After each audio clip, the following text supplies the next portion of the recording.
get going.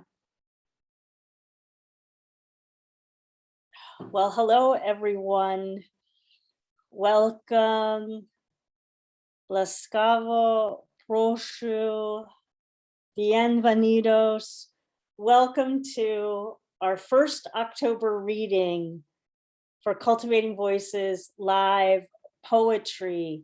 Today is our Sunday special featuring new titles from Lost Horse Press. I'm Sandy Yannone, your host and author of Boats for Women from Salmon Poetry, and I'm joining you today from Olympia, Washington, which I like to acknowledge is also on the unceded territory on the Salish coastal peoples. As always, I appreciate everyone who comes to the readings today. We have a great live audience here in Zoom, and also imagining folks watching us live on Facebook. Welcome to all of you. I want to particularly thank our readers from last week for our new book showcase.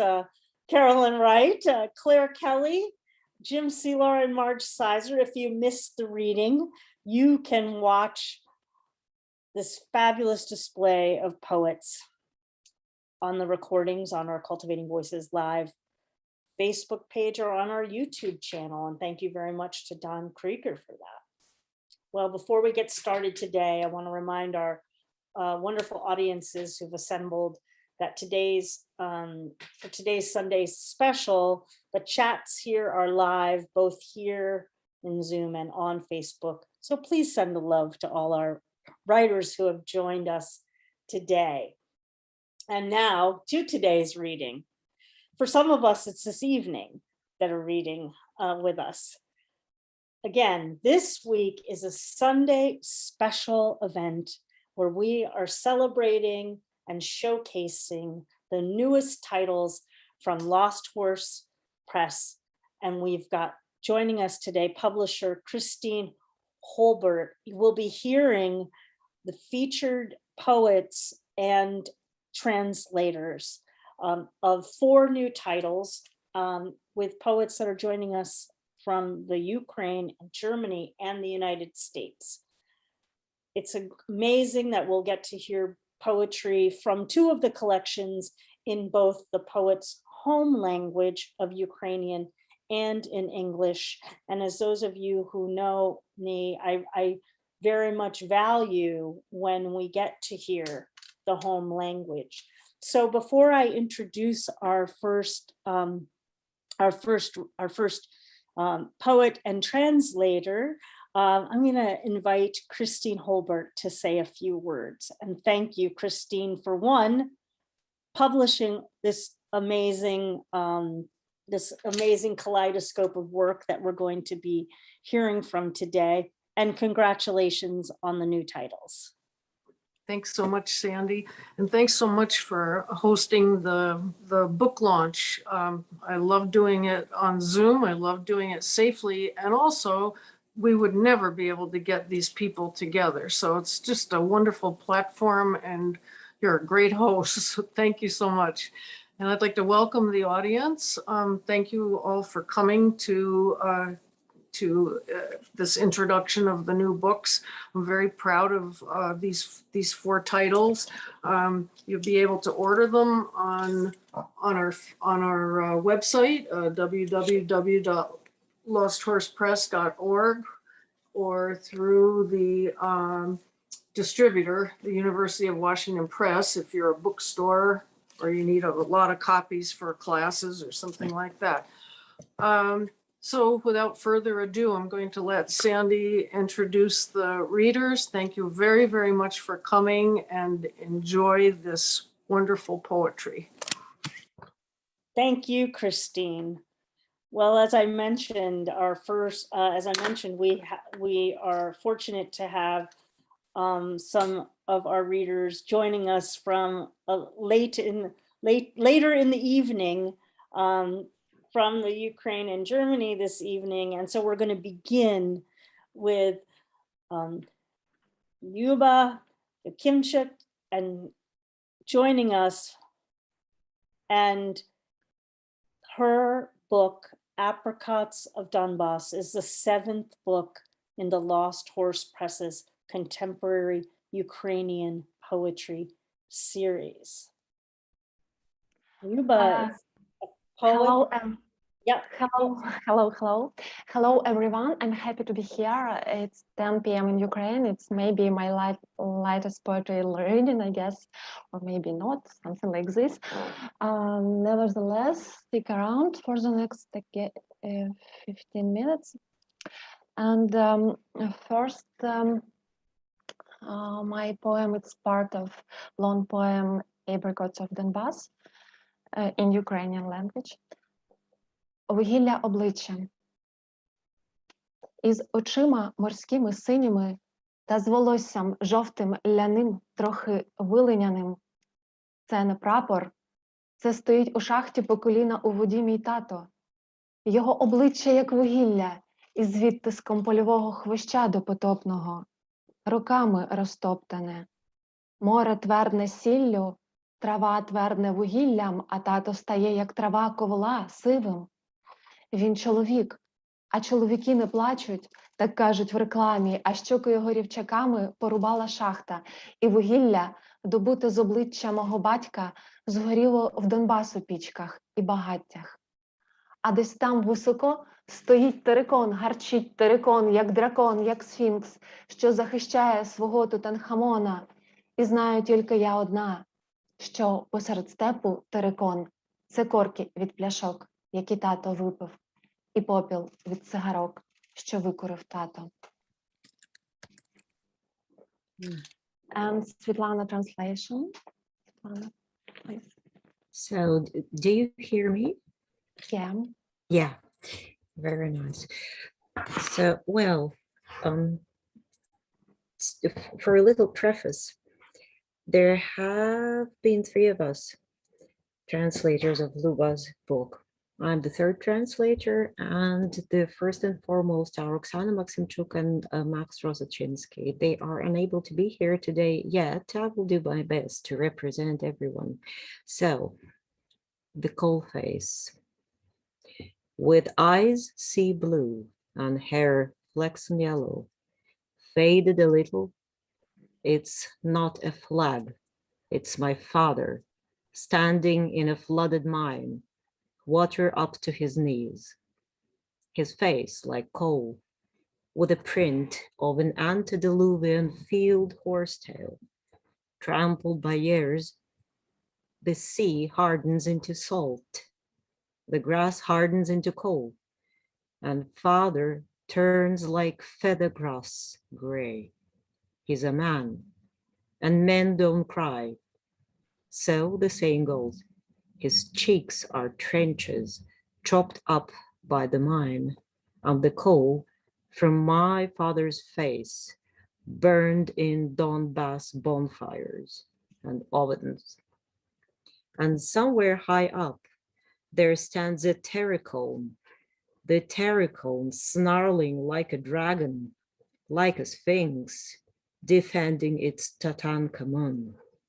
And it's only me who knows that the pit heap in the middle of the steppe is nothing but caps from the bottles that Dad drank and ashes of the cigarettes that Dad smoked.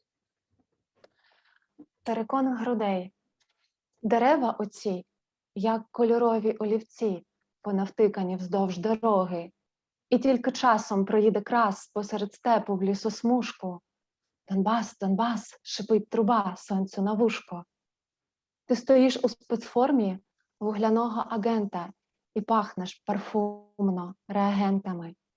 Я жінка, моя стихія водна, це не тільки зробити чай чи помити посуд, ні. Хоч жінок не беруть у шахту, але беруть на фабрику вуглепереробну, і я мию вугілля, ніби мила би коси.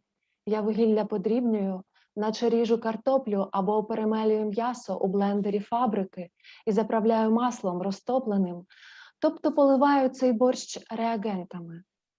Слухай, оці компліменти про красу донбаських дівчат мають якийсь сенс, якщо побачити ці заводи, якщо спуститися в шахти або скупатися в отруєних водах від стійників, куди спускають юшку від мого оцього борщу, якщо залізти на терикон і провалитись йому під ковдру, точніше, в пряму кишку, а перед тим побачити цвіт абрикос, ніжно-білий цвіт абрикос, а в осінь побачити їхнє жовте волосся із висоти вагонеткового польоту.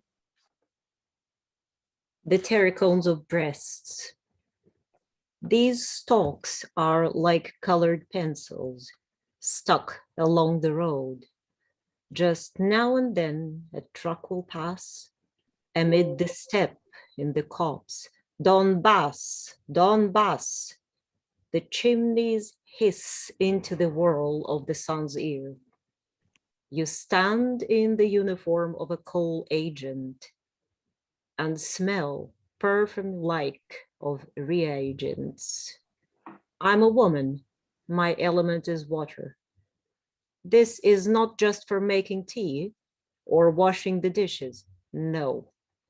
Although women don't work in mines, but at factories they very well do. Coal handling, and I wash the coal like I'd wash my braids. I crush the coal like I'd cut potatoes or grind meat in the factory blender and drizzle it over with oil, melted. That is, over this borscht, I pour reagents.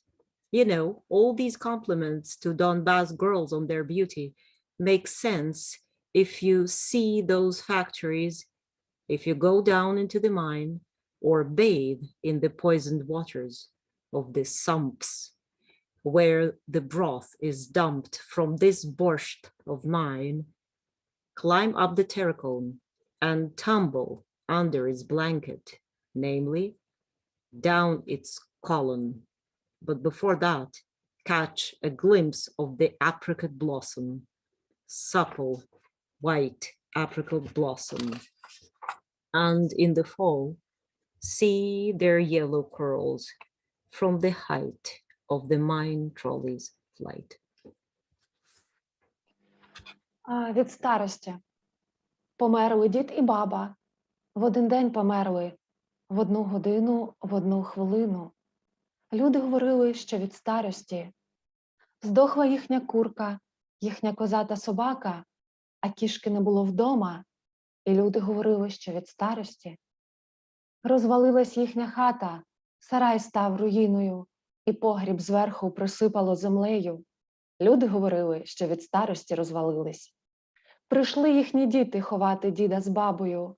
Оля була вагітна, Сергій був п'яний, а Соня мала 3 рочки. І вони теж померли, а люди говорили, що від старості. Холодний вітер обірвав жовте листя і поховав під ним діда, бабу, Олю, Сергія, Соню, які померли від старості.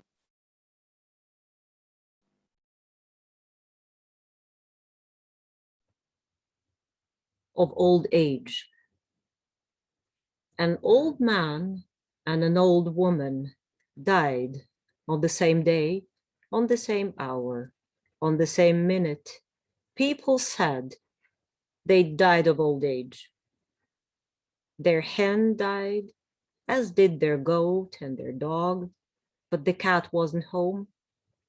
And people said they'd died of old age. Their house fell apart, their shed turned into a ruin. The cellar was powdered over with dust. People said they were just too old. Their children came to bury the old man and the old woman. Ola was pregnant. Serhiy was drunk. Sonya was only 3, and they died too. And people said they had died of old age. A cold wind plucked off the yellow leaves and buried under them the old man, the old woman, Ola, Serhiy, and Sonia, who all died of old age. Ніж. Із родичами ділимо стіл та могили, із ворогами тільки могили. Приходить один такий претендент поділити зі мною могилу, мовить до мене: я більший, ніж ти, я твердіший, ніж ти, я міцніший, ніж ти. Ніж за ножем всаджує у живіт і нижче, ніж за ножем його жим пружинний, але він менший, ніж ми, він м'якіший, ніж ми, бо ніж у нього один, а нас за столом багато, і в кожного своє ніж, і в кожного свій ніж. Мовить до мене: я твердіший автомат ви, я більший автомат ви, мат за матом, автомат за автоматом. Тримайтесь, кажуть, тримайтесь. І ми тримаємось за наш стіл та випиваємо із дула автомата по своїй кулі і гостю наливаємо одну.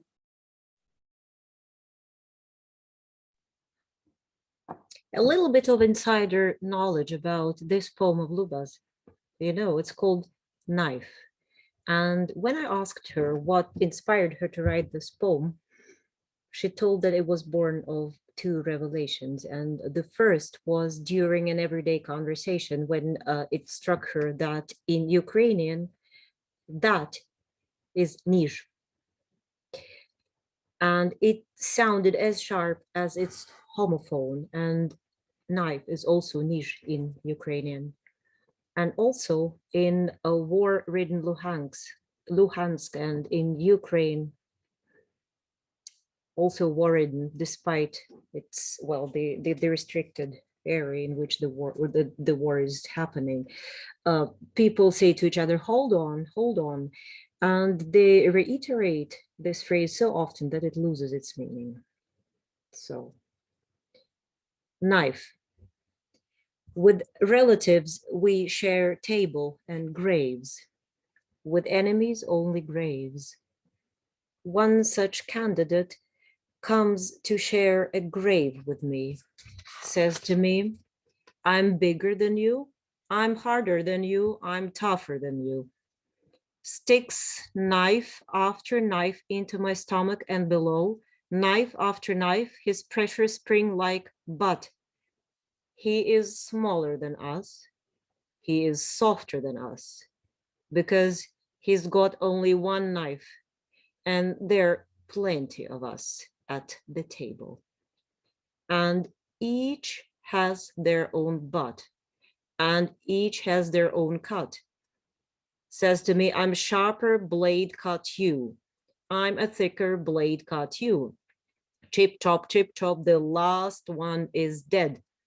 Hold on, they say, hold on. And we hold onto our table.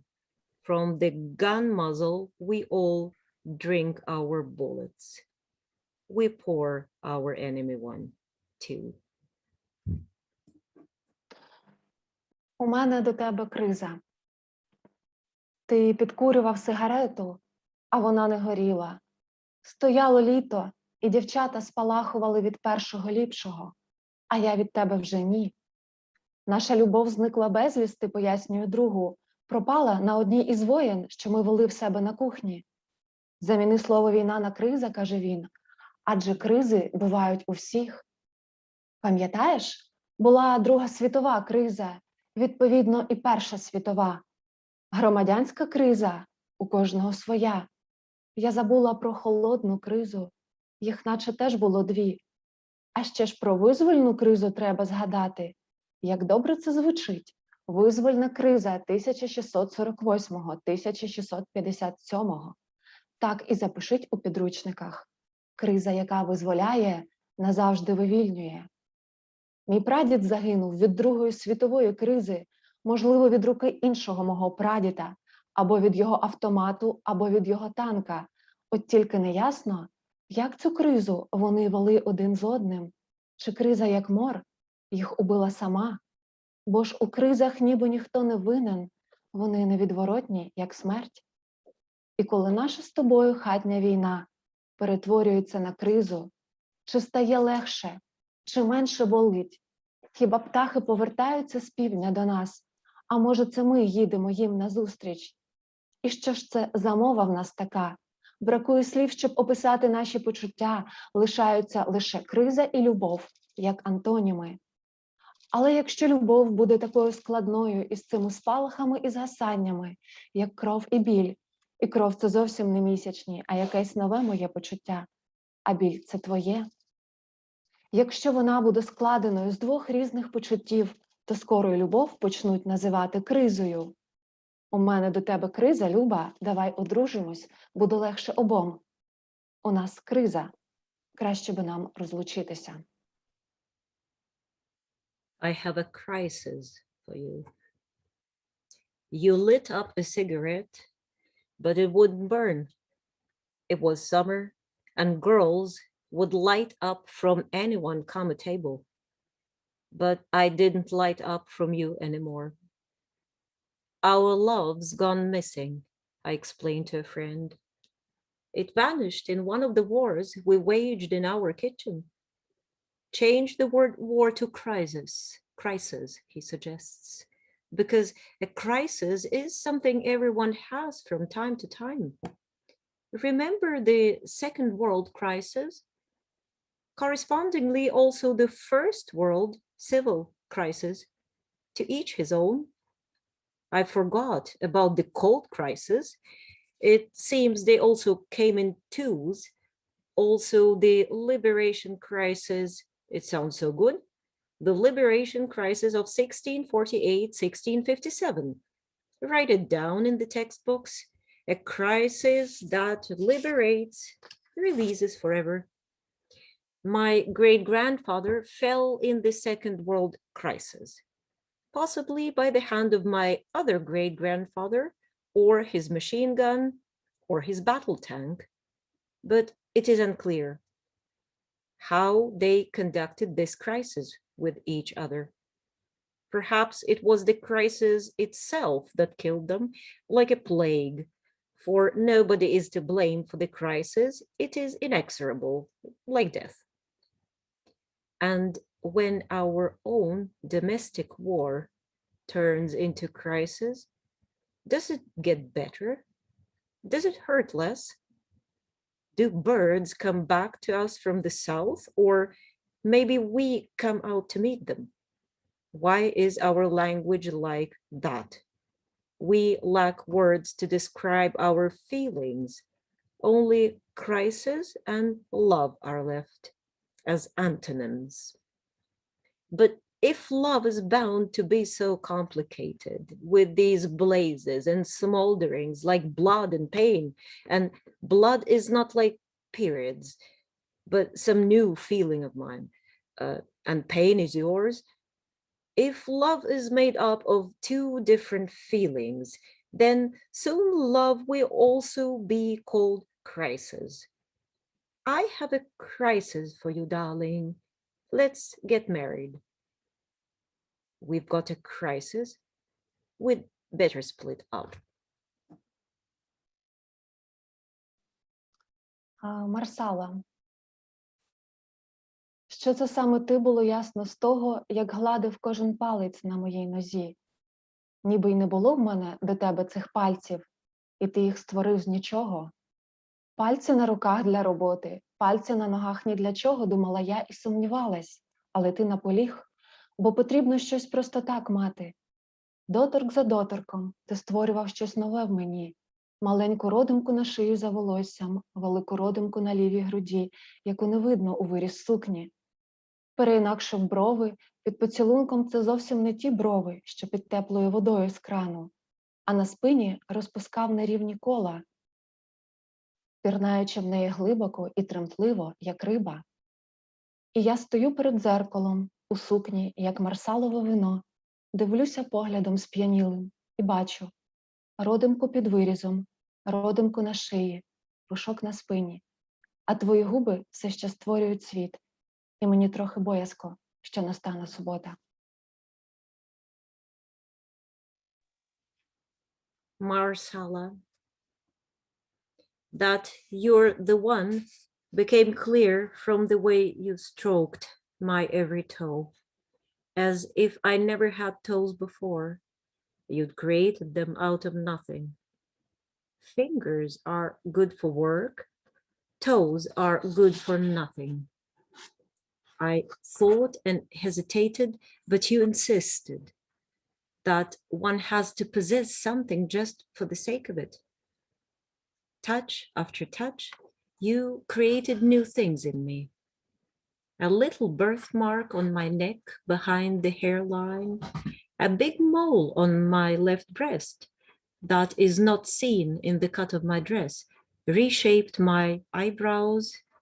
Under your kisses, these are not the same at all as the eyebrows under the warm tap water. And on my back, you spread uneven circles, diving into it deep and trembling, fish-like. I stand in front of the mirror, my dress like Marsala wine, my gaze befuddled, and I see a mole below my chest line, a birthmark on my neck, soft down on my back, your lips still at work, creating a world. And I'm a little afraid of a Saturday. Thank you. That was last poem today. Thank you for having us. Many thanks for having us. Right. Didn't you want to read one more, or we have no time then? I think we're good. Amazing. Luba, let's do the naked. You know, if we're with erotic Why poems, not? you know, You've would come be all nice. this way. Not only war, also love, no crisis, just, you know, some humor. Okay, maybe just in English. How do you think? Maybe. Okay. Sure. So, exactly. Yeah, I offered that and second. God, I got all messed up. My God, what a discipline it is. So it's exactly, here it is. Such people are called naked. You took off your t-shirt, I pulled off my dress. You unbuckled your belt, I unhooked my brassiere. You let down your pants and kicked off your socks. I freed myself out of my panties, so scanty that I'd better call them scanties. And now we lie in bed, two strips, like two white bread loaves, facing each other. You touch my cheek with your hand. You run your hand lower down my neck. You trace my collarbones with your fingers. How nicely everything is made here. You utter, but suddenly from behind your shoulder, your mom peeks out and says, Andrusha, did you wash your hands? You turn to face her, show your hands. She offers you fruit compote and goes to the kitchen. You turn back to me, put your hand back where you got interrupted. From the collarbone, it slides down to my breast, softly as sea sand. And here, I feel my dad's breath on my nape. Think with your head, child, he whispers loudly. I turn away from you and see his unshaven face very close and reply that I always think with my head.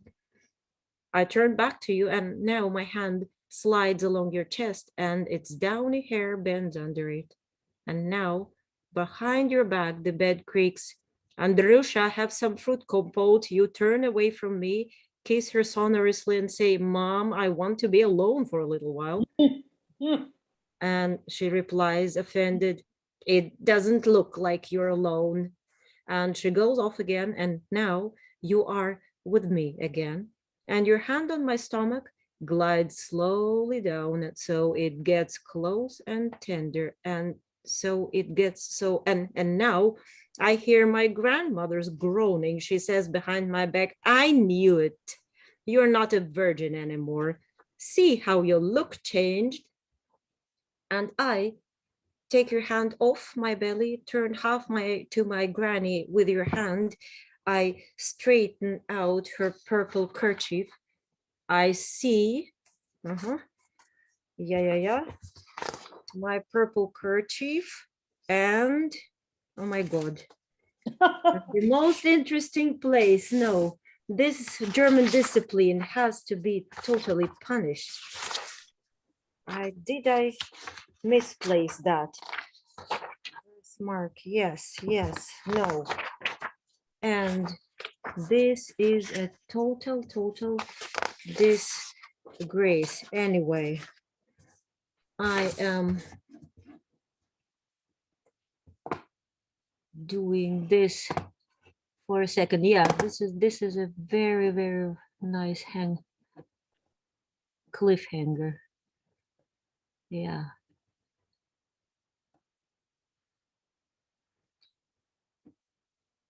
And here.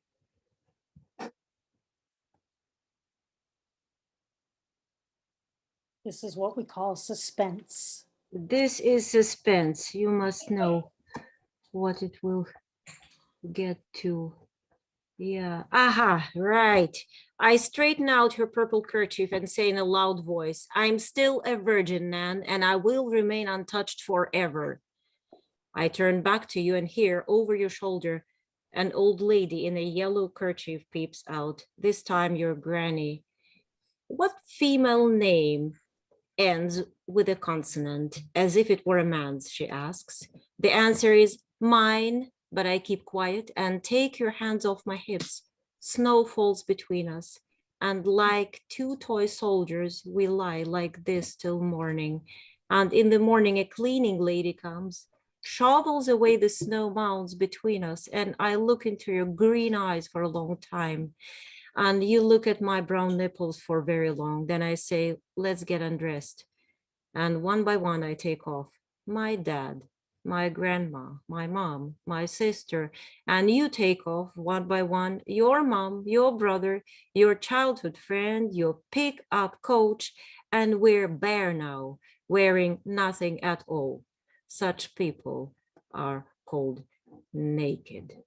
Now we're finished. Thank you so much. And my deepest apologies for the undisciplined German manners. Thank you so much, Lyuba and Svetlana. And I want to give you just a little bit more information about their bodies of work before we move to our next reader. Lyuba Yakimchuk's Apricots of Donbas, which you've heard from today, is the 7th book in the Lost Horse Press Contemporary Ukrainian Poetry Series. And Lyuba is a poet, a playwright, and a screenwriter with 2 previous collections of poetry, which have won both the International Slavic Poetry Award, Ukraine, and the International Poetic Award of the Kovalev Foundation in the US. Since 2019, her play, The Wall, has been running at the Ivan Franko National Academic Drama Theater, the largest in Ukraine. She was born and raised in a small town near Luhansk and now lives in Kiev, Ukraine. Thank you. And one of her wonderful translators that's here with us today, Svetlana Lavochkina, is a Ukrainian-born novelist, poet, and translator, now residing in Germany. Svetlana was runner-up for the Paris Literary Prize and finalist in both the Tibor and Jones Page Turner Prize, as well as the Million Writers Award. Her latest novel in verse, which I had the pleasure to hear from, is Carbon, published by Lost Horse Press in 2020. Much gratitude to you both for this late evening. And as folks have said in the chat, the images of the poetry so arresting to hear them in English, but the in Ukrainian, the music of them truly punctuates like they're the power of the narratives that you're telling, and amazing for our audience to be able to hear both the home language and the fabulous translation. Thank you so much to the both of you. Well, next we will be hearing from Kathryn Hunt right here in state of Washington, a little north from where I am today. Kathryn is the author of the new book, Seed Wheel, and makes her home on the coast of the Salish Sea, as I mentioned before. Her poems have appeared in The Sun, Radar, Orion, Missouri Review, Carolina Quarterly, and Narrative. Her first collection of poems, Long Way Through Ruin, was published by Blue Begonia Press. She's the recipient of residencies and awards from UCross, Artist Trusts, and Joya Air in Spain. She's made documentary films for many years, and her film, No Place Like Home, premiered at the Venice Film Festival in Italy. She's worked as a waitress, a ship scaler, a short order cook, a bookseller, a printer, food bank coordinator, filmmaker, and freelance writer. And today we have the pleasure of hearing her as poet. Welcome, Kathryn. Thank you, Sandra. That was such a great introduction. Thank you. And thanks to Christine and Dawn and Kim for making this happen today. So much. I made documentary films for some years, and in 1994, I was invited to bring one of my films to St. Petersburg by Aronovich, a documentary filmmaker there. And my friends Marina and Valerie Ajaja hosted me there. Aronovich made a wonderful film about Akhmatova. And this poem is dedicated to Akhmatova. If you ever have a chance to find the film on YouTube, do, because you'll be able to hear Akhmatova read her poems in that deep, resonant voice of hers. And in the film, you'll see a young Joseph Brodsky at Akhmatova's funeral. This poem is called, Where Are Your Gloves, Anna? And this is the epigraph. But I warn you, this is my last existence, Akhmatova. All day, Marina and I walked the streets of St. Petersburg. The oily waters of the Neva bore your face, terror, clouds. We heard the pleadings of the doomed at Kresy prison, saw women pass packages for the dead to the jailers. The stone walls of the prison made us children again. Mayakovsky pointed the way to your apartment, cluttered with pots, a small bed, breathed light. Your lovers and son stood watch in the garden. Nadezhda clucked like a hen, her mind inscribed with the songs of the vanished. Oligarchs on 6 continents shiver when the iron bell of your voice reaches them. Anna, the same booted men stride the earth, east and west, hunting for gold and for oil. Your poems are seeds in the teeth of the wind. Your gloves are on the table with the newspapers and jam where you left them.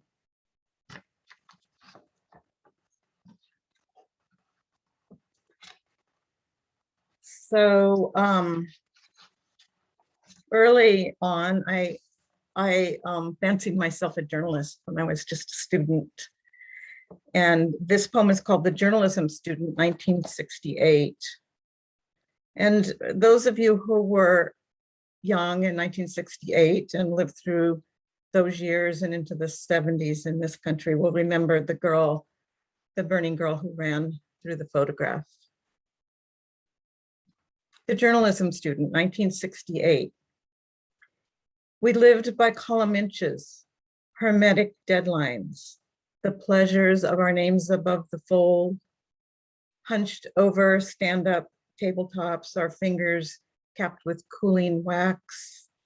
We wielded dull X-Acto knives, pressed yards of adjective-free copy to the page with rubber rollers, conjured images in a closet in the basement, a red light to let secret lives float up, unharmed in dark.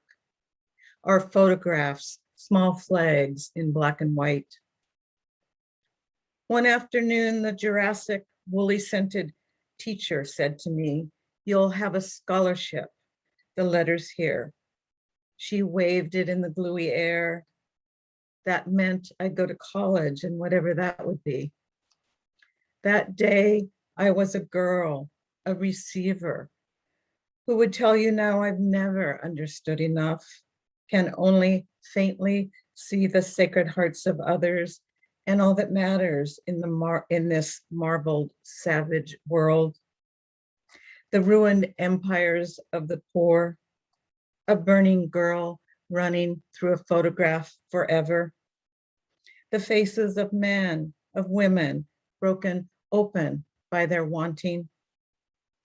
On that lonesome afternoon, I turned back to our tables, our last brave words finally staked to paper, our pages off to press, an unread letter on my desk.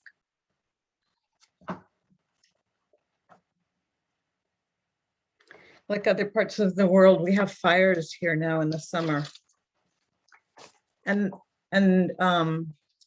most of the fires aren't right near us, but the smoke comes in here from California, sometimes from Montana, it blows this way, from Canada, from British Columbia, and from the former Soviet Union. Fire in the North Country. Every living thing speaks of fire. Even the fog smolders with ashes. The sun blood lit. The sky crackles with it. Now I see why I worshiped you, who lived without pity or regret. You smoldered rust red in July. I was small, held together by nothing. I worshiped you like an answer, you who took and bestowed like an addict. I was nothing, barely held together. My charms, smoke, and afflictions. An addict, my mouth filled with thirst. If you were a woman, I'd admire you. If you were a horse, I'd ride. Oh, arsonist, flamethrower, burning down the scalded air. See that we were children, wanting only to be fed the way a forest feeds on fire. As it is, I fear you, though I keep you near like a fever.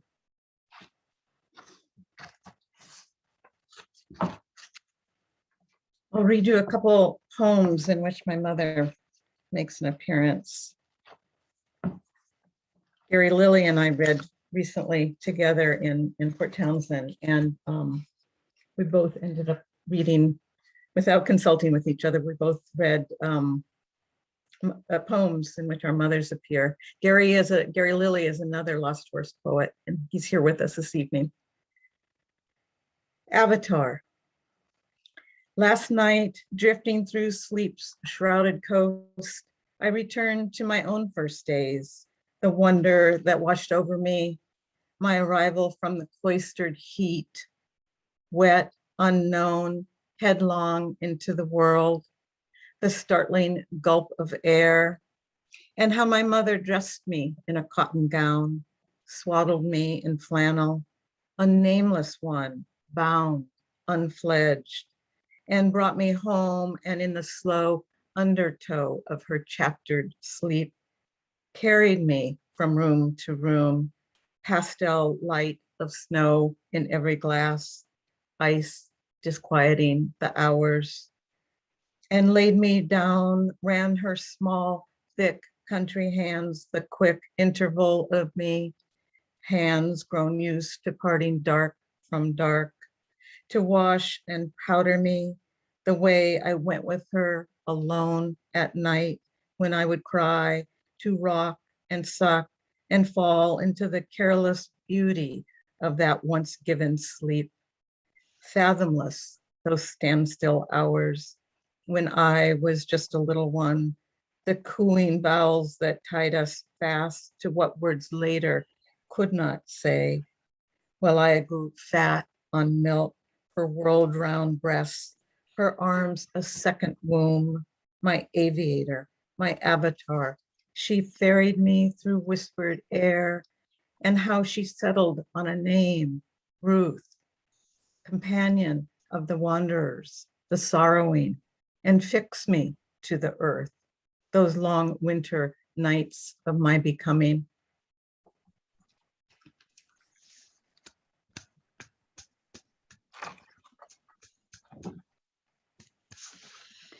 My first garden. My mother was dying, and I made a garden outside my door. Only her dying and a garden. My mother was dying, and I put seeds in the ground to save myself. By August, I had salvia, sage, tender verbena, tall purple flowers. Bouquet in hand, I walked behind, not near medicine enough, but I took it.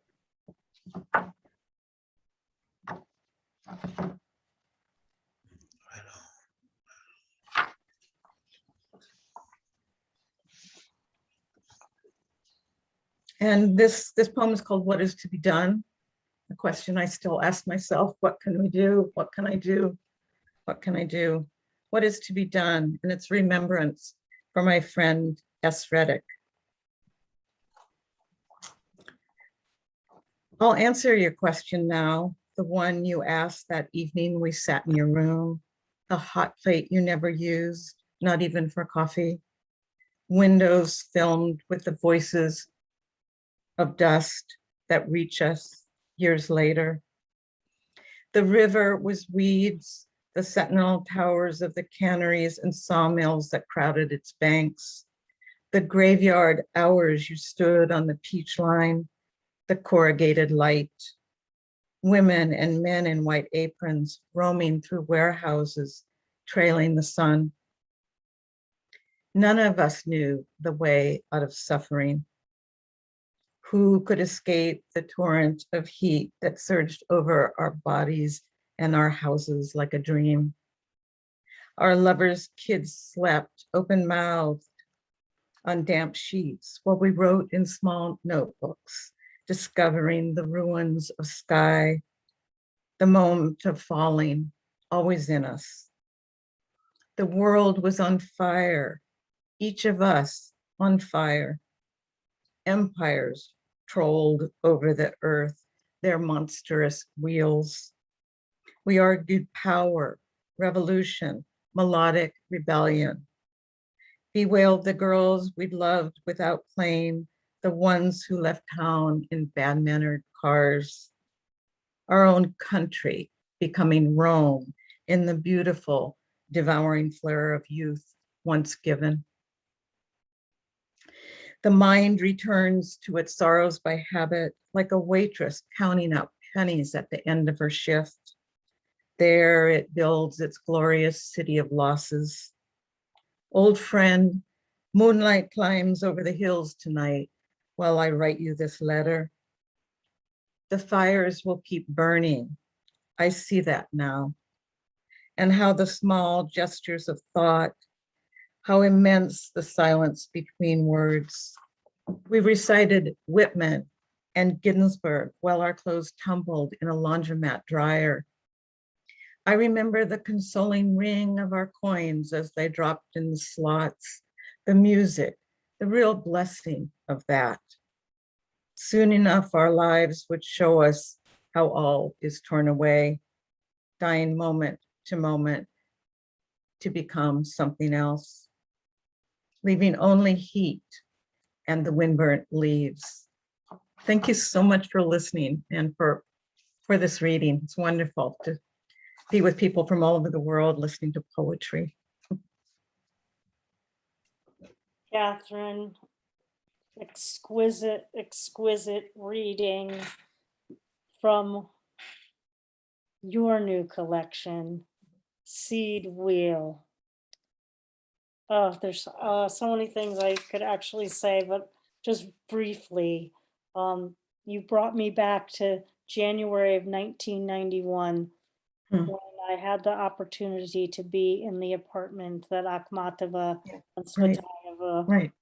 were in, where they memorized their poems Mhm. and burned them. Mhm. And oh my gosh. I will also say there's nothing like hearing how you put an adjective to a noun. I was noting it, all the adjectives, like they are just, I just hope people re-listen to this and listen to how Kathryn uses her adjectives in just really, truly exquisite ways. They're very surprising. And I was just noting that all throughout the reading. I was just completely Mm. taken. Thank Mm. you so very much. Mm. I don't usually talk about craft, but I had to, I was like, I have to talk about the adjectives. I disobeyed my journalism teacher. I used I'm adjectives. very glad you did, because I learned a lot about adjectives today among those just beautiful poems. Thank you. Thank you, Sandra. Well, my friends, we are moving along, and now we get to return to hearing poems. Just I know that I've heard some of them before now from a previous reading. Wonderful poems in Ukrainian with the two translators of Nakalka Lysnewycz's book from the Lost Horse Press Contemporary Ukrainian Poetry Series, Eccentric Days of Hope and Sorrow. I'm going to introduce the two translators that we have with us today, co-translators, and let them talk with you a little more about the poet that they've worked with so carefully and intimately to bring you these poems. Well, again, welcome back to both Ali Kinsella and Dzvinia Orlowsky. And Ali Kinsella is, as I mentioned, the co-translator here of Eccentric Days of Hope and Sorrow. It was a book that was written over the last 4 decades. They'll talk a little bit more with you about her work. Ali has published work including essays, poetry, monographs, and has won the 2019 Kovalev Fund Prize for her translation of Taras Prokasko's Anna's Other Days. Ali holds an MA in Slavic Studies from Columbia University, where she focused on Eastern European history and literature, and wrote a thesis on the intersection of feminism and nationalism in small states.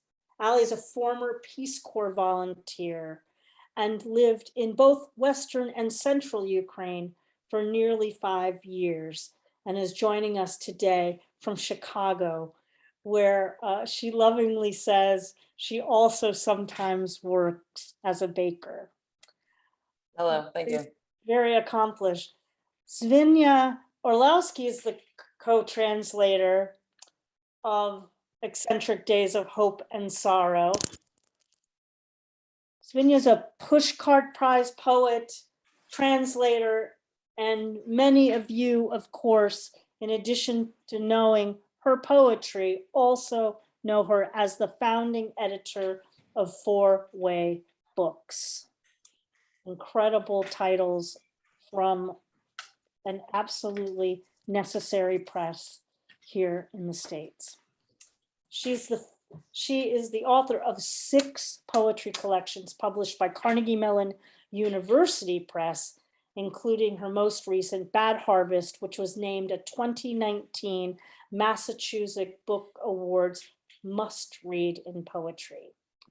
Her inaugural collection, A Handful of Bees, was published and reprinted as part of Carnegie Mellon University Press's Classic Contemporary series. She's a contributing poetry editor to the Solstice Literary Magazine and founder of Night Riffs, a Solstice magazine reading and music series.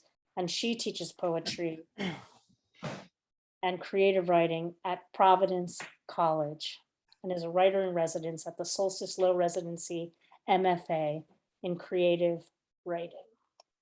Thank you both for joining us to share the work of obviously a poet that has spoken carefully and deeply to the both of you. So excited to get to hear the poetry. And Natalka, again, with you. Okay, thank you very much for that introduction, Sandy, and thank you once again for hosting us and the rest of the Lost Horse family. It's exciting to be part of such a large reading, even if I am by myself in my dining room. Natalka Bilocerkiewicz, for those of you who don't know her, is a poet who sort of emerged on the scene right before the Soviet Union collapsed. There's a picture of her, thank you, Christine. And so she's a member of what is called the 80 years generation, which refers mostly to when they became popular. And as a member of that generation, she was really speaking to a lot of the feelings and challenges of the post-independence period in Ukraine. And she has continued to speak somewhat politically, not always, often lyrically since then, but she really made a name for herself at that time. I would say if anyone was following Ukrainian poetry in English translation 20 years ago, you probably would have heard of her, but not much has been translated since. And so Dzvinia and I wanted to take the opportunity with Lost Horse Press's series, the Contemporary Ukrainian Poetry series, to sort of fill in this gap that we thought was missing in her body of work. Dzvinia, would you like to say anything? Yes, first of all, thank you, Sandy, for the introduction, and Lost Horse Press family, Christine, and all the other readers. It's just so honored to be here and be celebrating this book, and to have had the opportunity to work with Ali for over 1.5 years. I will say that Natalka was introduced to me earlier, about maybe 20 or even more years ago, through Ed Hogan and Zephyr Press. And I had translated a number of her poems and fallen in love with them. And, scattered poems for festivals here and there. And then we sort of fell out of touch for a long, long period of time. So it was such a joyful moment for me when Ali contacted me and introduced herself and said, hey, would you be interested in translating the poems? And a resounding yes. I love her poetry because of the stark lyricism, the heavy imagery in a lot of it, and there's just so many different ways to interpret her work, and I'm just absolutely thrilled to see this large body of work put together thanks to Christina and Grace and Lost Stars Press. And with that, we'll start. Dzvinia and I are excited that we have our own poem, Knife, to read for you today. Depends on where you are, I guess. And I will be reading in Ukrainian, and she will read in English. Ніж. Ніж, щоб накроїти хліб. Ніж, майструвати сопілку. Ніж, щоб добити яхня вовком скалічене. Так гола, суха і пісна кинеться раптом поверхня потом очищених риб в ющі Господнього дня. Знак милосердя і сліз. Без благодатнього знаку не доторкайся. Це ніж, музика, що убива. Це вже не просто слова, це та поезія без слів, де трава омива лезо небес. Knife. A knife to slice bread. A knife to carve a whistle. A knife to finish killing the lamb wounded by the wolf. So naked, dry, and lean, the clean surface of fish foams with sweat and Sabbath day broth, a sign of mercy and tears. Don't touch it without a blessing. This knife, this music that kills. These aren't just words. They're poetry without words. Where grass washes, heaven's blade.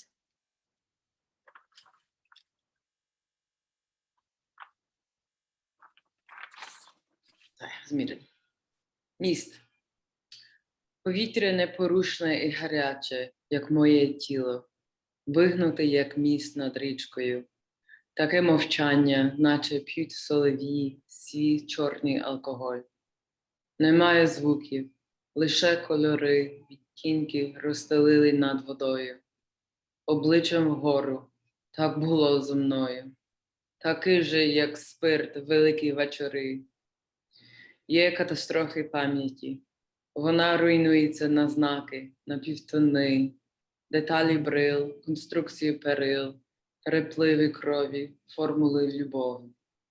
Не пам'ятаю кольору очей, але їх вираз, він усе ще тут, коли згори униз на міст лягає фатальний ритм важких температур. Bridge. The air is as still and hot as my body, arch like a bridge over a river. It's so quiet.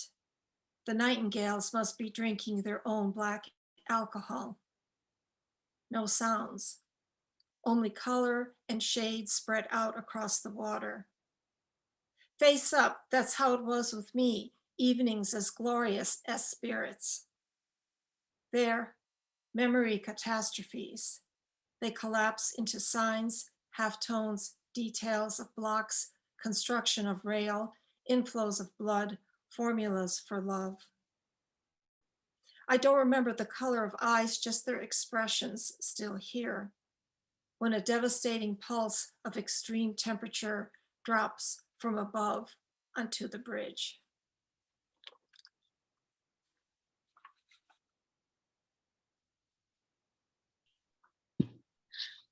Серпнева ніч у місті задушлива. На Київ пливе густий потік розпеченої крони, каштанів, лип, тополь. О бідні дерева, о стебля хриляві, щоб обвили балкони. Оголені тіла на плесі простирад. Невже це ми, як лілії духовні?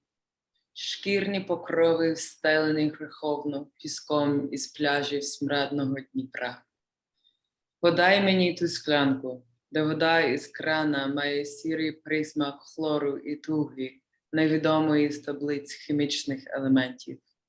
Осіда поволі спека, і луна з надвору ранковий щебет молодих жар птиць.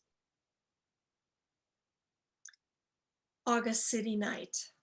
Stifles, thick stream of scorched chestnuts, lindens, poplars float toward cave. Poor trees with stunted trunks wrap themselves around balconies. Naked bodies on beds, on blankets. Are we pure as lilies, our skin sinfully covered with sand from foul Dnipro beaches? Give me that glass of tap water, its gray aftertaste of chlorine, and a longing not known on the periodic table of elements. The heat slowly settles. Outside, an echo, morning, twitter of young firebirds. This next poem requires its own introduction. It is untitled in Ukrainian, but it has become known as Will Not Die in Paris. And it is undoubtedly Natalka's most famous poem. I had no hand in the translation. It was all Dzvinia. It was set to music by an early Ukrainian rock group, Mrtvý Kivin, which means dead rooster. And it's just incredibly famous. Everyone in Ukraine can sing it.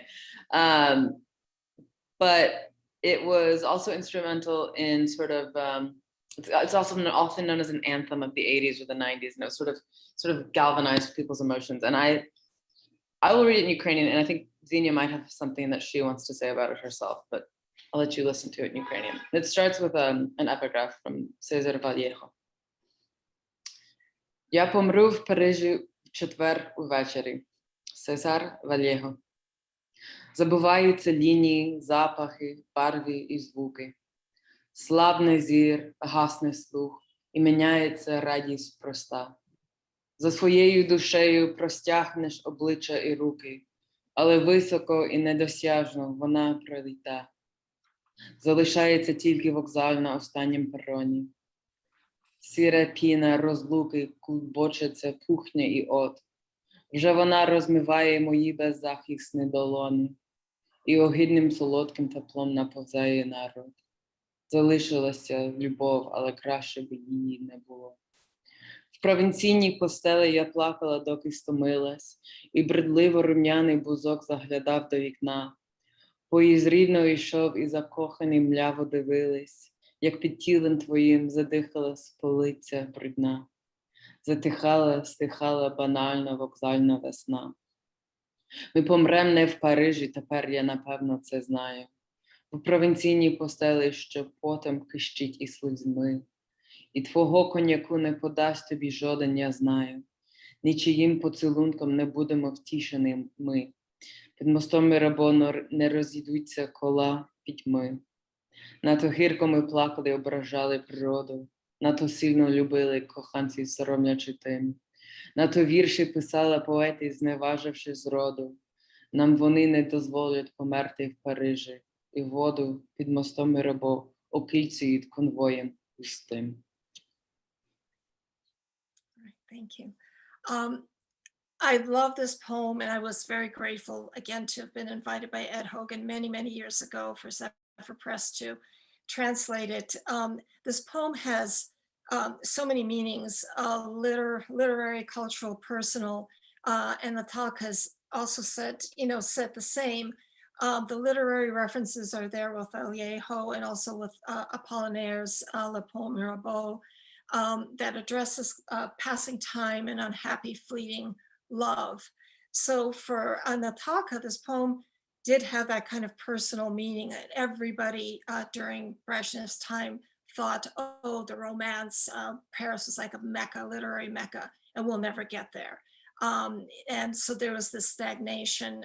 There was no movement. You couldn't leave to go to Paris. So Ali and I thought it was really interesting because we were working on this collection during quarantine. So we started thinking about the ability to go anywhere, movement, whether it was literal or symbolic. So this poem also has symbolic movement. It has kind of the Freudian train symbol for death, that if you ventured outside of your limited borders, you would not make it back alive. But also, We Will Not Die in Paris is also a statement of poetry is written in the provinces, but yet people go to die in cities. So it's much more romanticized, whatever, but it was kind of a reclaiming and saying, you know, no, the talent, the genius is here.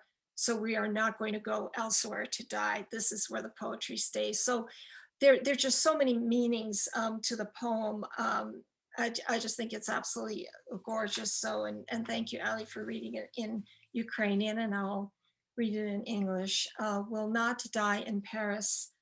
I will die in Paris on Thursday evening, César Vallejo. You forget the lines, smells, colors, and sounds.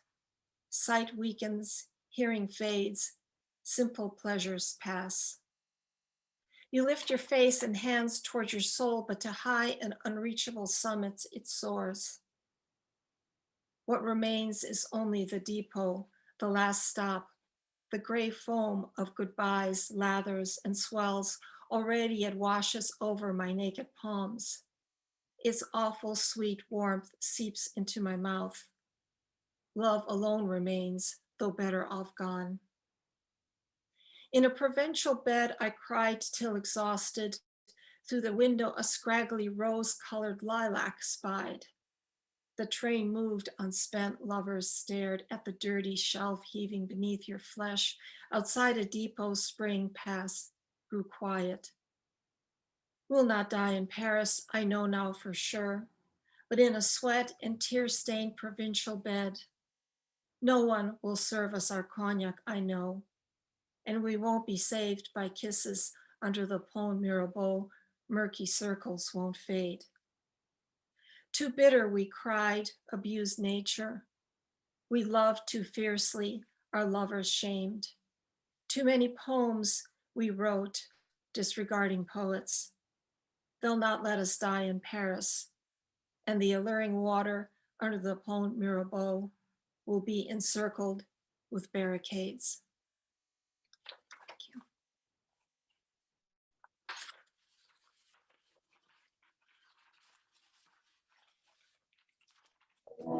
Sorry, I keep muting and unmuting and then I'm forgetting. This next poem, it's a portion of a cycle called Allergy.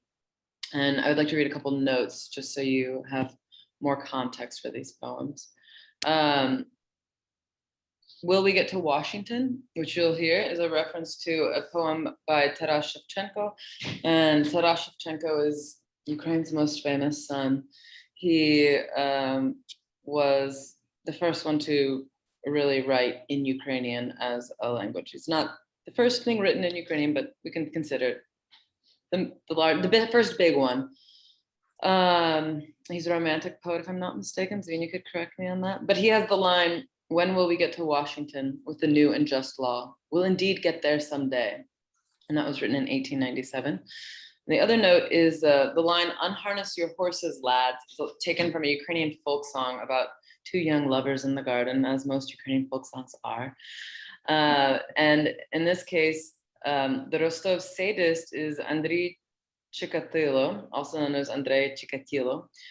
He was Ukrainian, but he was tried in the Rostov Oblast of the Russian Republic in 1992 for the sexual assault and murder of over 50 young women and children. And he sang this song at his trial. Алергія. Ці дні, прожиті нами, відійшли до інших днів, прожитих нами. Лягли на брук масні криваві плями, дощі їх змили. Майво прапорів більш не рождає втіхи, ні надії. І тільки танки страху на Майдані такого ж понеділкового дня. Дні пережиті нами, як трава у нашому саду, руда і жовтява. Наш бідний сад, мов очманілий пава, летить нікуди з криком ні про що. Криклива осінь, мов на дзвін соборний, зійшлися юрбі ідіотів, чорних, червоних, синіх, і летять згори листівки про нові умови гри. Allergy. These days we lived disappeared into other days we also lived. Greasy, bloody stains on a gravel path, Rain washed them away. A rustling of flags no longer brings delight or hope, only terrifying tanks on the Maidan on a Monday afternoon. Days we've survived like grass in our garden, ruddy yellow, brown. Poor garden, a mad peahen flying nowhere, squawking about nothing. Autumn clangs as loudly as church bells, calling crowds of fools to flock in black, red, blue. Flyers drift from above, proclaiming new rules of the game. Починається знов алергія. Мабуть, до опалого листя, до сухого пілку хризантем та останніх жоржин, доконаючи від бур'яну. Або, може, до того неспокійного виразу плавнів та голей лухів, тоскно, глухо в селі. Втім, і в місті гнетять жебарки, переходять з пропитими пиками нежить. Потім ще ця кусюча дрібна мурашва, що заноситься разом з піском на взутті до помешкань. Одна тільки втіха – жити їй лиш до першого снігу. Розмови, черги, інфлюенса, постійна хатна метушня, цибулі смаженої запах і комунального прання. Дитина ниє, телевізор співає про волю осяку, і президент летить до Менська в жовто-блакитнім літаку. І демагоги, і демократи однак ледачі і тупі, і часом хочеться блювати на шаровари золоті, на підмальовані закони, злиденні крам, продажний блиск. Чи діждемося Вашингтона?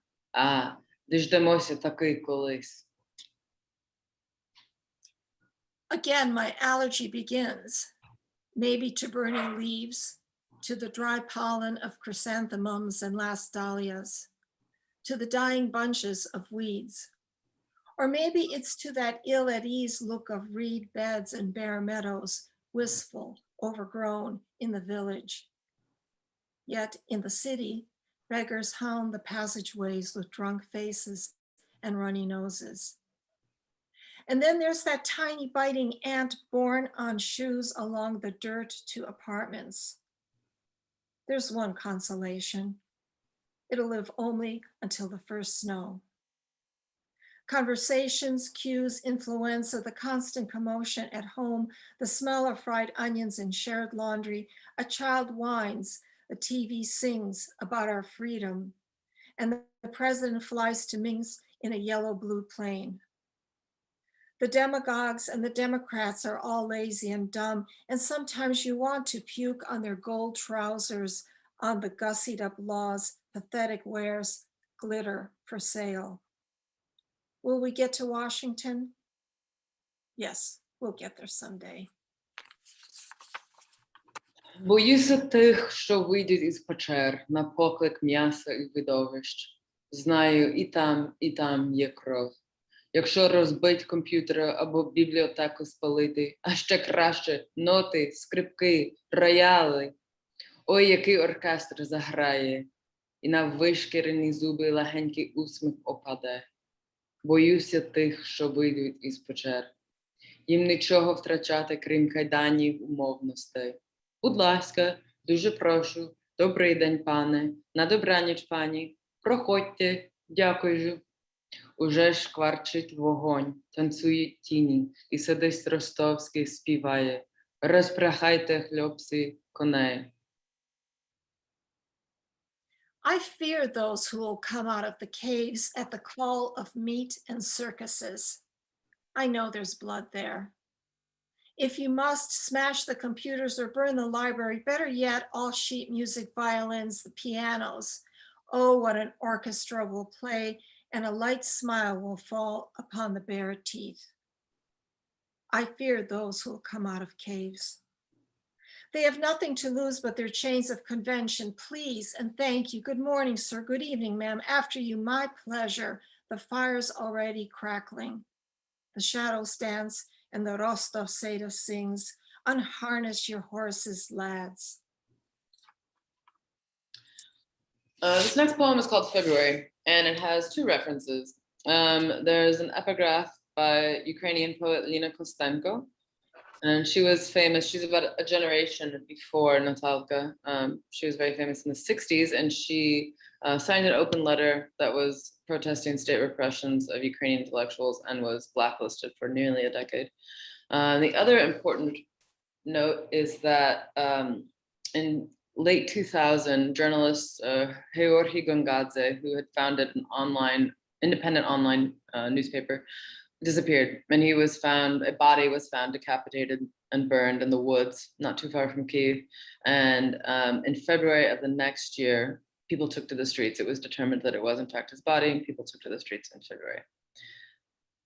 Лютий. Останній місяць довгої зими переживемо.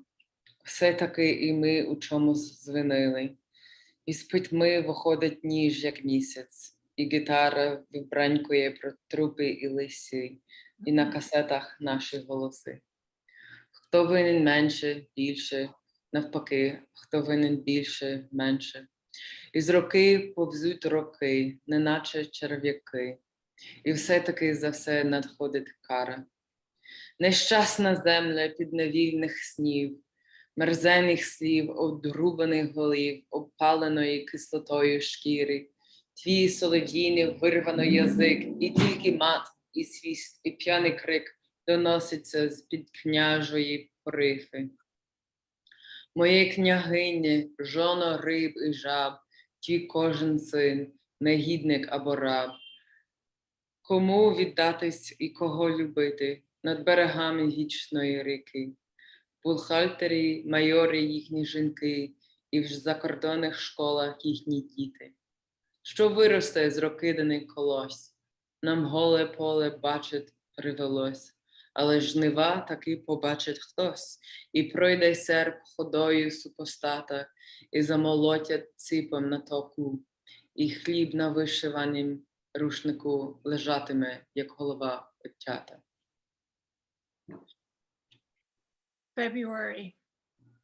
It's the last month of a long winter we'll survive. After all, we were at fault for something. From the darkness, a knife emerges like the moon. A guitar strums about corpses and forests while our voices endure on cassettes. Some owe less, others more. Some more, others less. Out of our hands, years crawl like worms. Yet there's punishment for everything. Unfortunate earth of enslaved dreams, of nasty words, decapitations of skin burned with acid, your nightingale tongue ripped out, and only Russian curses, a whistle, a drunken cry heard from under imperial robes. My princess, wife of fish and frogs, your every son a scoundrel or a slave. Whom to give oneself to and whom to love. On the banks of the eternal river, accountants, majors, their wives, their children sent off to foreign schools. What will grow from the scattered grain? We had to see the naked field. Though some will get to see the harvest, the sickle will go the way of the foe. They'll beat with flails on the threshing floor. On an embroidered cloth, our bread will lie like a severed head.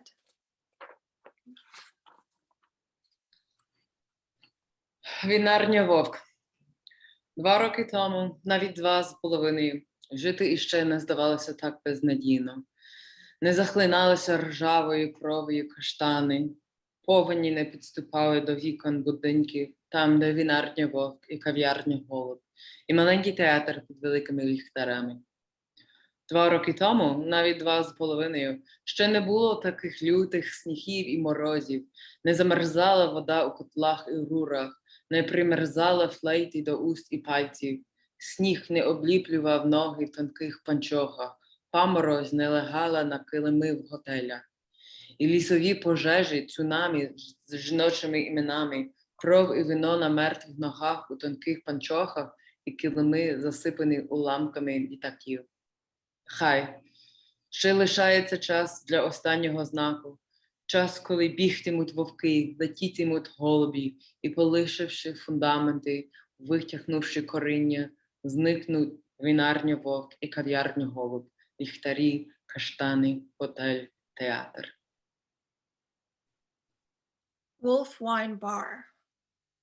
2 years ago, maybe even 2.5, life hadn't yet seemed so hopeless.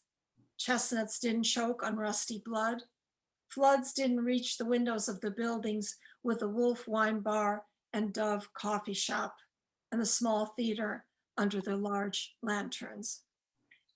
2 years ago, maybe even 2.5, we didn't have such severe snows and frosts. Water didn't freeze in the boilers and pumps in the pipes. Flutes never froze to lips or fingers. The snow didn't stick to legs in thin stockings, and ice didn't appear on carpets in hotels. And the forest fires, tsunamis with women's names, blood and wine on dead legs in thin stockings, carpets covered with the wreckage of aircraft. So be it. There's still time for the final sign, a time when wolves run, doves fly, and having left behind their foundations, pulling out their roots, the Wolf Wine Bar and Dove Coffee Shop will disappear. The lanterns, chestnuts, hotel, and theater. And this is our last poem. Ластівки. Остання спроба вилетіти десь із цього курника, з цієї стайні, цієї спальні, де висять нагальні, кохані запахи тваринного гнізда. Туди, туди, до пещених небес, де мов підніжжя дроти електричні, і де веселки змахи феєричні, спастичних тіги бідного життя.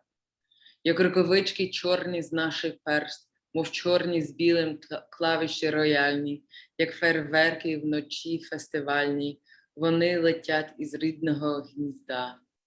Вони вже там, невидимий, як безкінечний звук кінечної безодні, такі відважні і такі холодні, самотні злети нашого життя. Swallows.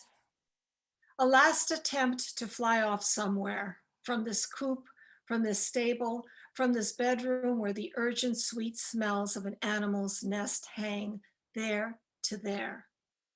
To caress heavens touched where electrical wires are like a pedestal and the fiery strokes of a rainbow, the unsettled comforts of a poor life, like black mittens from our fingers, like the black and white keys of a piano, like festival fireworks at night. They fly from their native nest. They're already there, invisible, like the endless sound of the final abyss, so fearless and so cold, the solitary flights of our lives. Thank you.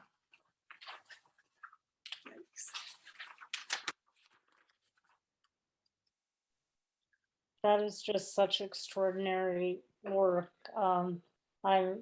I'm mesmerized, I'm moved. I honestly can barely speak from hearing it today. Ali and Dzvinia, like what I wanted to say is that these poems to me from Natalka take longing and repression and just stitch their lines just so incredibly. And the gratitude that myself and those of us listening today, I know, feel, because if not for the two of you, we would not have the door or the window opened just ever so slightly more to learn of the poets and the poetry from another part of not only the world, but of conscience and consciousness. So thank you immensely. The book, my friends, is make sure you have it. The book is Eccentric Days of Hope and Sorrow. Thank you again. Ali, Dzvinia. Well, to our finale of today, amazing to continue to be able to hear the poetry. I can't wait for you to see the cover of Carolyn Wright's latest book, Masquerade. Take a look, my friends. This cover alludes to the absolutely extraordinary vision of what's inside the book. We've got a little taste last week, and we're fortunate again to have Carolyn join the family of Lost Horse Press today to share some more poems from her latest book, Masquerade. Lost Horse Press also published This Dream the World New and Selected Poems in 2017. And the title poem won a Pushcart Prize and also appeared in the Best American Poetry 2009. You're also familiar, of course, with Carolyn from her groundbreaking anthology that she co-edited, Raising Lily Ledbetter, Women Poets Occupy the Workspace, which came out from Lost Horse Press, of course, in 2019. And we've had the pleasure to host 2 readings from that. Carolyn has received 10 Pushcart Prize nominations and has 5 earlier books of poetry, a volume of essay, and 5 award-winning volumes in translation from the Spanish and Bengali.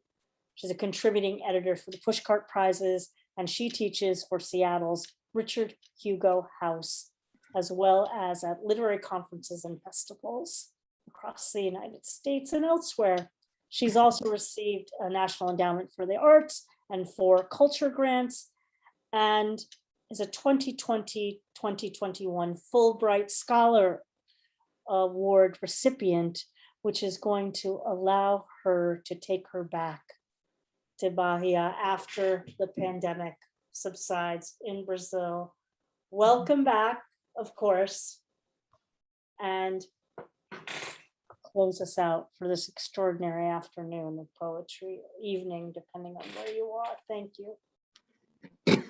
Well, thank you so much, Sandy, and thank you everybody who's attended. Thank you for all the wonderful poetry in Ukrainian and English. Thank you.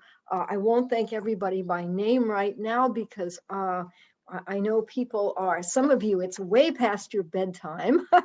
So I'm just going to jump right in, and I'm so pleased that Gary is here.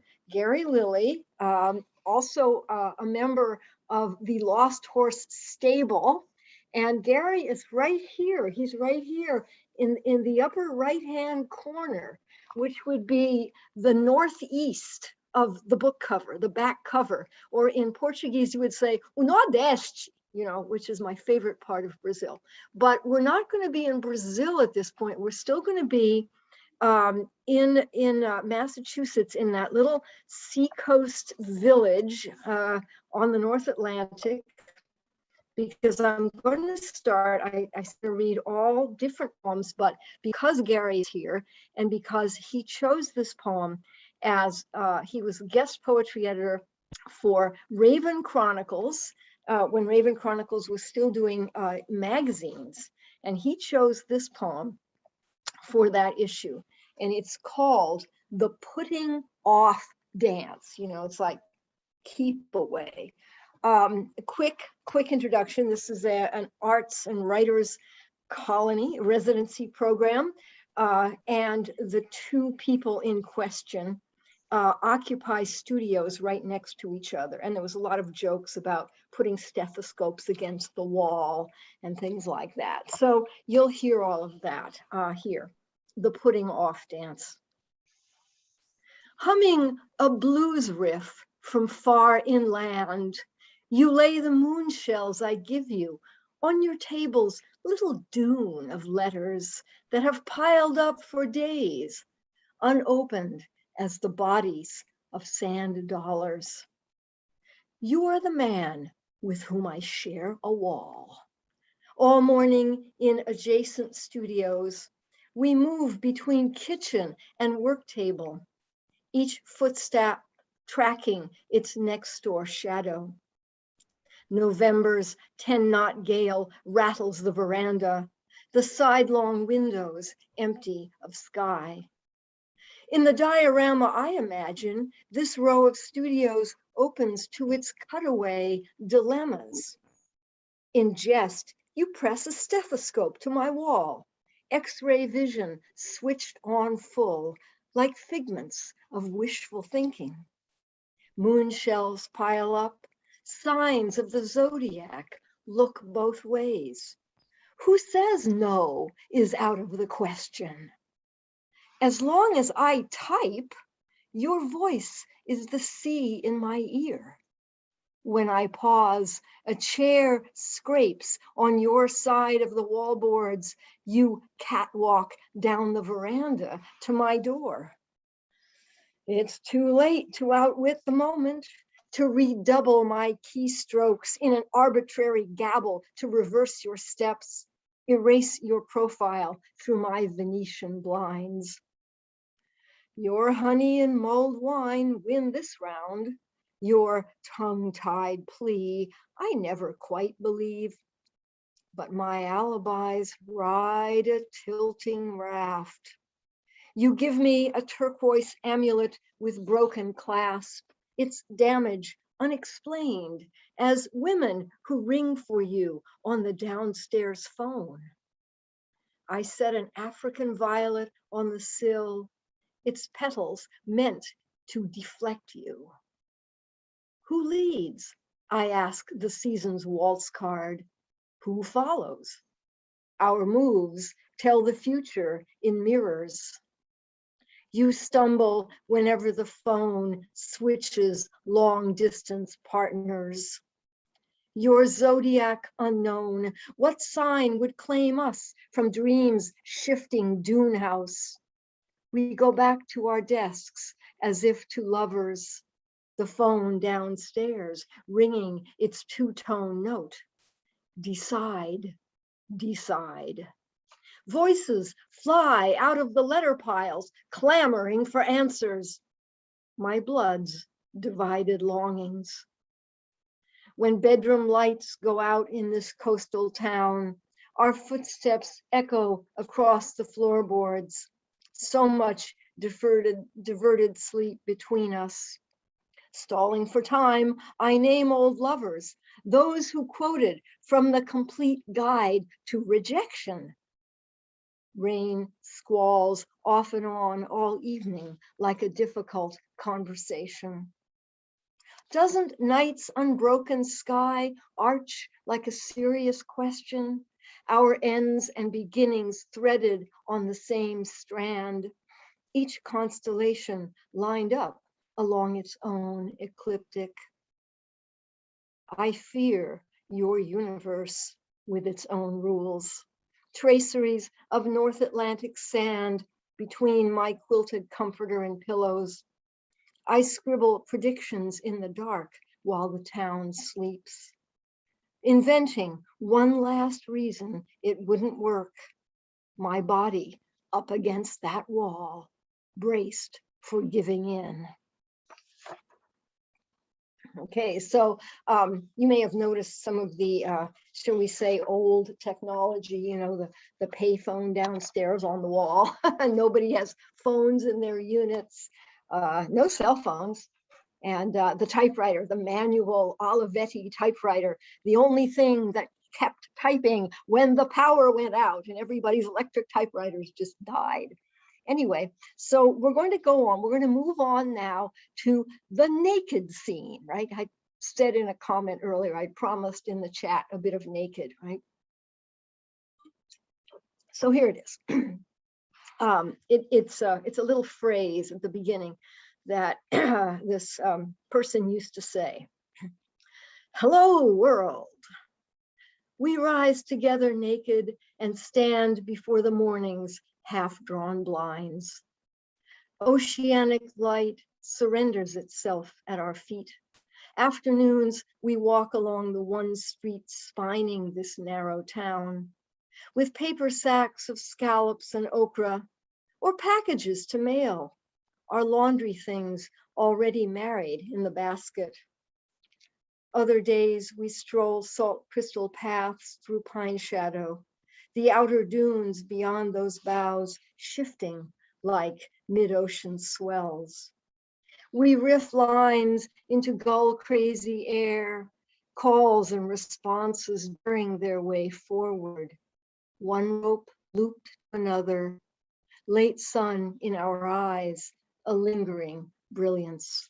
Brainstorms I scrawl onto old envelopes. Who can tell which lines are yours, which mine? As the tide's twilight fulcrum shifts, the full moon rises in perfect opposition to the sun. And syzygy is your word, love uncoupled from need. We believe in such pronouncements, walking home past the shrimp boat's silvered rigging. Evenings I chop peppers and leeks and you stir filet into the gumbo, calling me once by another lover's name. In my bliss of unlistening, it would take years to catch up to the heart's subtractive powers, forgiving both of us our losses. Okay, I think I will stay with the theme of food and cooking for a few minutes. This poem is kind of one of my favorites in the book. Has a lot of references to jazz and to food. I am not a good cook, but I enjoy eating and I enjoy imagery. It's called Gumbo Nights. And yeah, it's a cheerful moment, one of the bright moments. Move away from that table, you tease, as I help myself to a plateful of your Creole étouffée. You're gonna end up wide as you are tall. All those evenings you chuckle at your own jokes as the gumbo shimmers with scallops and okra, shallots and filet, while I stir batter for cornbread, splash a shotgun glass of burgundy into the squash chowder's slow ochre bubbles. Trouble's brewing, you smile, smoothing your hands over the bottle of budget Chardonnay as if it were a woman.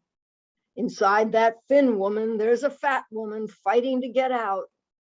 Out pops the cork with a satisfying thwack, to which I laugh my answer, popping my own cheek with a finger as you light the gallow jug candle with its fringed skirt of wax drippings, centerpiece of my thrift shop tablecloth. The kitchen walls lean in to listen, and I listen as Sarah Vaughan croons Lover Man on my small radio, almost a lullaby that winter when jazz is as new to me as Cape Cod's lilac dawns. Dawn is a voice still trembling in my throat, but Nina Simone's bent blue-violet notes soothe my body into believing in itself. Do I believe what you call the body's shy audacity as we sip from after dinner jelly glasses, last of the Chardonnay, smoky and pale, while you gaze at me, appraise me, and I gaze back, matching the gleam in my eye to yours? Your knock on my door on New Year's, weeks before, as I unpacked the gift-wrapped packets from a visit home, the same day one of your old lovers headed home after a week-long rendezvous. Through my wall, 2 sets of footsteps hollow on floorboards of your studio, echo receding down the wood plank steps, thud falls on winter's frost-heavy path to the bus stop. Stop it, I almost told myself, but didn't, because Billie Holiday growled, "How could you?" to some double-dealing lover from her tiny big band stand inside my radio. The radio's lingering swing as I heard your footsteps retrace themselves, erase themselves from the walkway and wood plank steps, canceling out all short-term memories. "Forget that foolish week," you murmured, your face as I let you into my studio, haggard with bravado. Did we know the midnight hour had already tolled for us from the church steeple's pale melon clock face? "Let's face the music and dance," cried the music in my head, ahead of yours for a change. "A change gon' come, I know," cried Sam Cooke, "a change the woman whose fury sent him out beyond the sky never could have known." What did we know then, as you stood up and came around my table to take me again as your lover? "Lover man, oh, where can you be?" sobbed the jazz women on the radio as the woman I was then gave in and let you come, although I was already moving away from the table. Let's see. I want to read. Let's go across the continent now. I'm not going to try to stay any longer there. I'm going to go to something that has become all too familiar in this part of the world here on the West Coast, and that is fire. There was a move across country to Southern California, to a part of the country called Temecula, which is up on a ridge in Southern California. Also a place where artists kind of convene. It's called Fire Season, and it mentions, actually, this turned out to be more premonitory than I knew. It mentions the town of Paradise, which, as you know, was absolutely practically destroyed by fire. One of the terrible fires recently, a few years ago. Fire Season, Temecula, California. The cats roll for hours in the dust. They stalk us, fur matted, eyes green with evasion. Your first letter to me arrives from Paradise, the home of an old lover. Sting of ash grit stronger than black sage off the desert, the Santa Ana winds driving us like reluctant fighters into each other's thoughts. Trust, you write, a double line under the word, as if you can scarcely believe it. Fire still in the air. Mid-afternoon, the first gray flakes through scrubbed junipers, phalanxes of flame in the ironwood. Not everything's resolved. I'm keeping my options open, fingers crossed. I'm tired of such confusion in my life, this running from myself and all that jive. Do I believe your letter? Where there's smoke, there's fire. My own thoughts tremble, flashes under the skin. The answer I never mail means to signify. We can't be surrogates for anyone. Not the old lover who gives you cash for the road, though the road out of Paradise leads to another woman, into Chaparral Hills, where I squat naked on flagstones by the cabin, touching myself as you did in that narrow bed all winter on the other coast. I'm tired of running, you murmur as you step through my door. Your hands under my dress are fearless as ever. Blue shadowed labyrinths of our desire turn once again in our favor. We make love, our bodies dream slow in the stunned air, the room deep as a cistern. Our tongues moving in each other's mouths, we go where words conceal themselves. Coral adders curled in pine slash by the cabin door. Sulfur and potash homestead on our eyelids. We ignore the chopper blades, evacuation warnings. Outside, the winds rise, live oaks flail their arms like men trying to beat out the sun. Your hands draw their conclusions on my skin. Centripetal rings of fire close on the ridge beyond Far Spring. Rescue planes circle the wrong canyons. Our different bodies not quite giving ourselves away. Strange how the afternoon's dry ache makes good its claim, like deer that linger too long in the clearing. The loyalty I ask for slithers like flame through your practiced hands. You enter me, and I empty my thighs of wisdom. And I think I'll conclude there because it's 2 o'clock. And some of us know where our cats are. Gary knows where his cat is, but I don't want to go on too long. So the next thrilling episode will be whatever the next reading is. And we'll move up the coast and across country again. And we'll finally get to New Orleans, where the Masquerade will continue. So thank you so much, Sandy, Christine, Kathryn, Dzvinia, Lyuba, and Ali, and everybody, Natalka, whom we did not meet. And I'm just so pleased to hear all of you and see all of you here on this Zoom, in the Zoom room. Thank you so much, Carolyn. Again, the book is Masquerade, and of course, we will get to hear from it again in the future.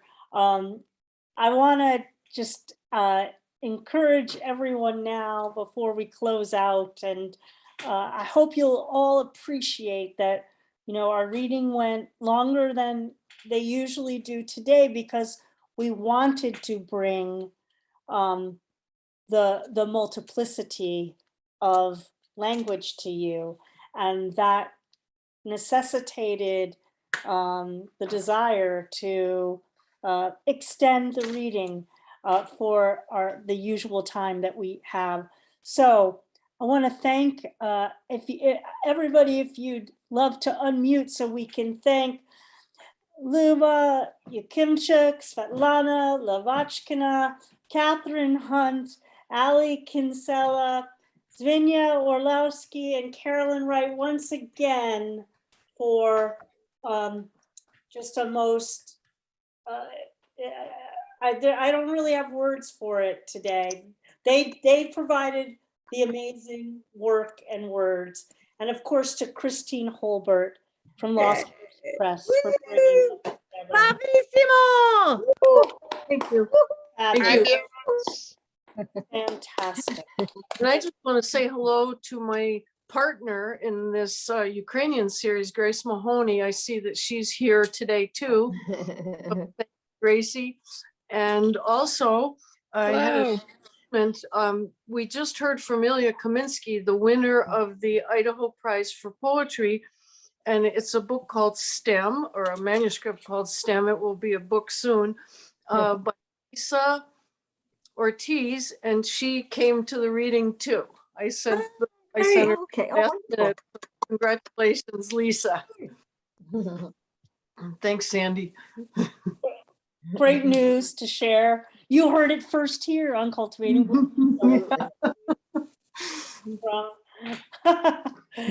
Everyone, if you have any upcoming readings or announcements, this is a good time to put them in the chat. And I want to encourage you all to join us back here next Sunday, where we are going to feature some poets from over in Ireland and the UK. We'll have Jessamine O'Connor, Hugh Millen, Neil Young, and Ethna Hand will be joining us.